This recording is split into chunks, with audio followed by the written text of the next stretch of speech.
Dana Whitfield had flower stems between her teeth when the phone rang, and she almost let it go to voicemail. Her own voice answered instead. "This is Dana Whitfield verifying my identity for account access." She had said those 10 words exactly once in her life, to her bank back in April.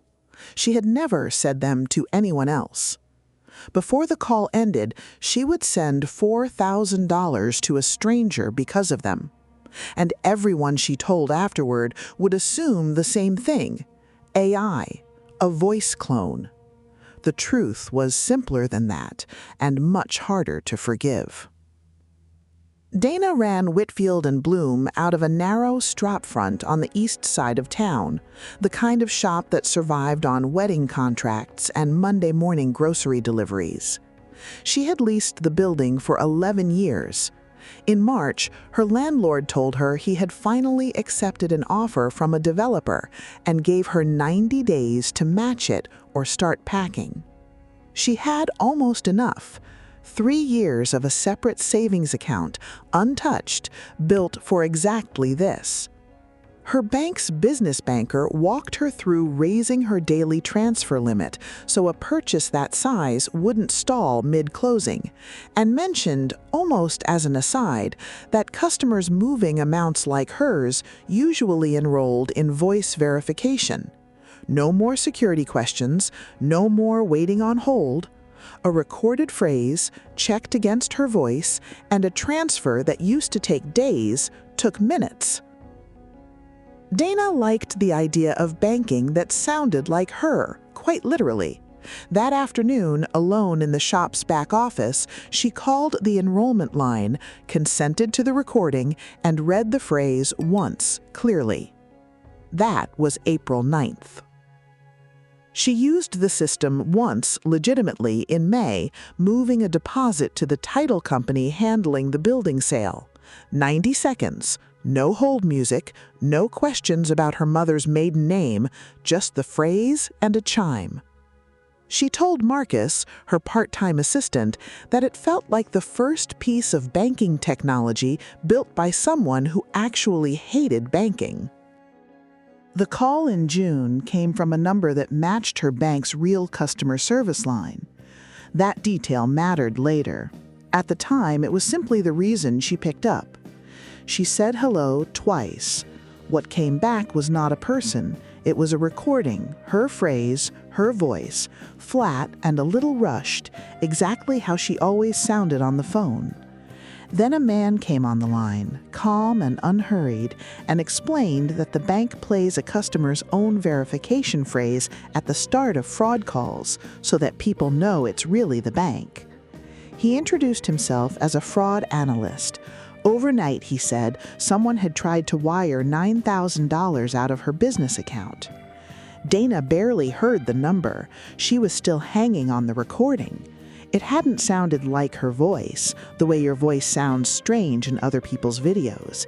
It had been her voice, the exact take, the exact rushed rhythm from a call she had made standing in her own back office. Nobody else could have that, she thought. So she believed everything that came after it. He asked her to confirm which recent transactions were hers. 2 were. Then he read her a case number and explained with real-sounding regret that until the review closed, her money wasn't safe sitting where it was. Standard procedure, he said, was to move the balance into a temporary protected account, fully reversible until the investigation cleared, usually within 48 hours. He was good at the parts of the job that were supposed to reassure her. He knew her branch's city. He knew roughly how much sat in her business account, close enough to the real number that it read as access, not a guess. Behind his voice, Dana could hear the low murmur of other calls, the particular flatness of a real call floor, or a very good recording of one. Only one thing snagged. When she asked which branch had flagged the transaction, he paused half a second too long before naming the one 3 blocks from her shop. The right branch, but a beat late, like he was reading it off a screen instead of already knowing it. Dana had gotten a real fraud alert once before, after a card skimmer at a gas station 18 months earlier. She still had that email. The case number on it started with 3 letters and 6 digits. The one he'd just read her started with 2 letters and 8. She noticed. She almost said something. Then he mentioned that the transfer had to clear before the day's ACH cut off at 3, or the protected routing would reset and the review would start over from 0. It was 2:41. She moved $4,000.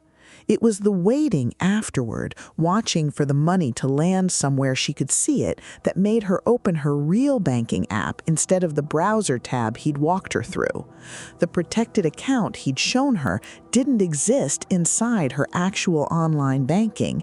It existed only in that browser window on a page he had talked her into opening. She hung up, dialed the number printed on the back of her debit card, and asked for the fraud department directly. That representative had no case matching the number she read out. The extension the first caller had given her for callback verification rang twice and disconnected. He called back 9 minutes later, calm, already anticipating her doubt. The first representative, he explained, probably didn't have clearance for the elevated fraud queue. He asked her to move the rest before the window closed again. Dana said she needed to go to a branch in person. He did not like that. That was the second thing she noticed. The fraud investigator at her actual branch pulled up her account in front of her and confirmed, flatly, that nobody from that department had called her that day.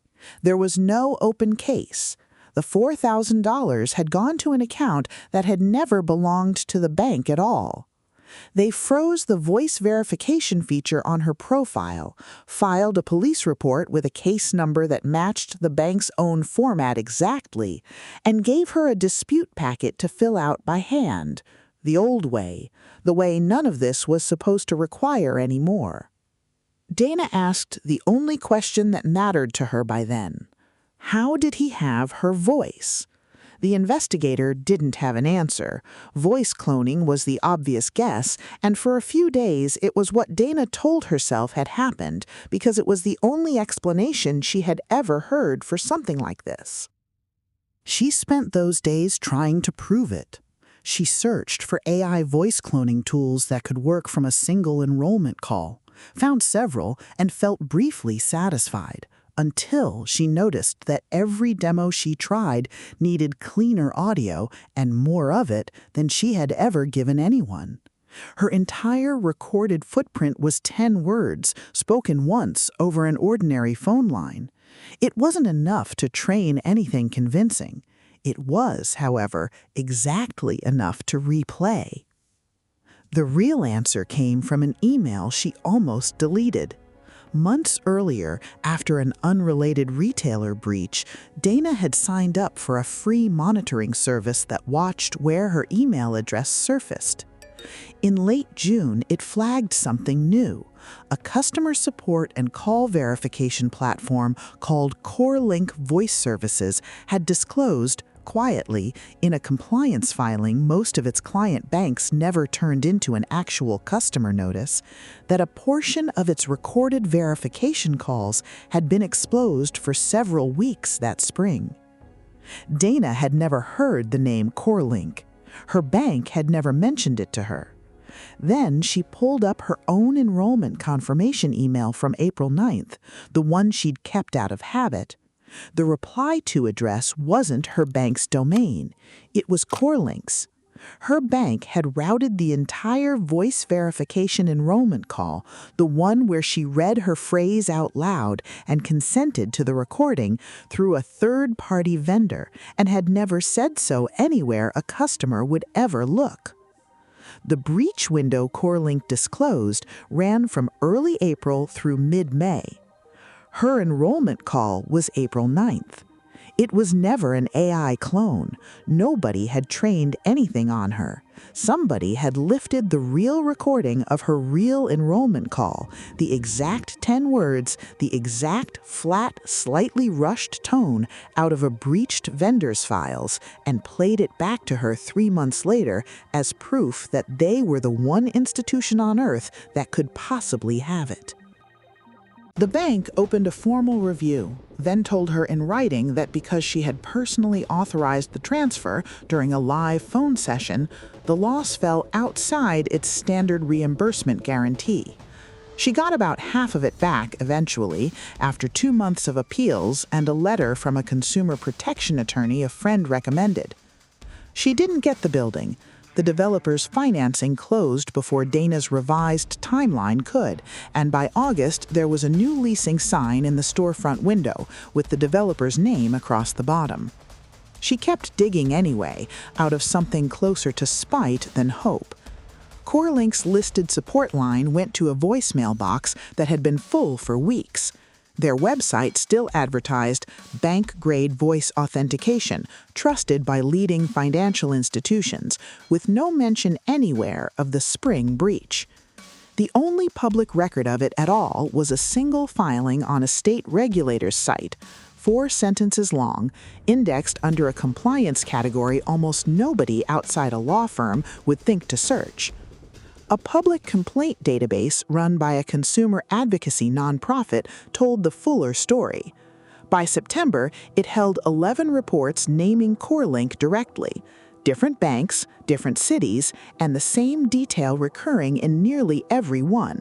The caller played the customer's own enrollment phrase back first, before asking for anything at all. One entry from a retiree in Ohio described the exact 48-hour protected account script almost word for word. His report was dated 3 weeks after Dana's transfer, after the breach had already been disclosed, and after CoreLink had still not told a single customer directly. Dana read through them at her kitchen table one night in September, the paperwork for a smaller space 2 blocks over, month to month for now, still unsigned beside her laptop. What stayed with her wasn't the $4,000. It wasn't even the building, though she still drove past it some evenings, past the scaffolding going up around the same brick she had once priced windows for. It was something smaller than that, and harder to explain to anyone who asked. For 11 years, her voice had been the thing that closed her deals, calmed her vendors, talked a nervous bride out of canceling an order 2 days before her wedding. It had always been hers, entirely, the one asset nobody could repossess, or undercut, or copy. She had trusted a bank with a recording of it because the bank had made trusting them sound like an upgrade. The line that stayed with her wasn't from the scam call. It was from the pamphlet her bank mailed her back in April, the one that came with her voice verification welcome packet. It said the system existed so that she would never again have to prove who she was to a stranger on the phone. Her own voice would simply speak for her. It had. Just not to anyone she had ever agreed to let it speak to.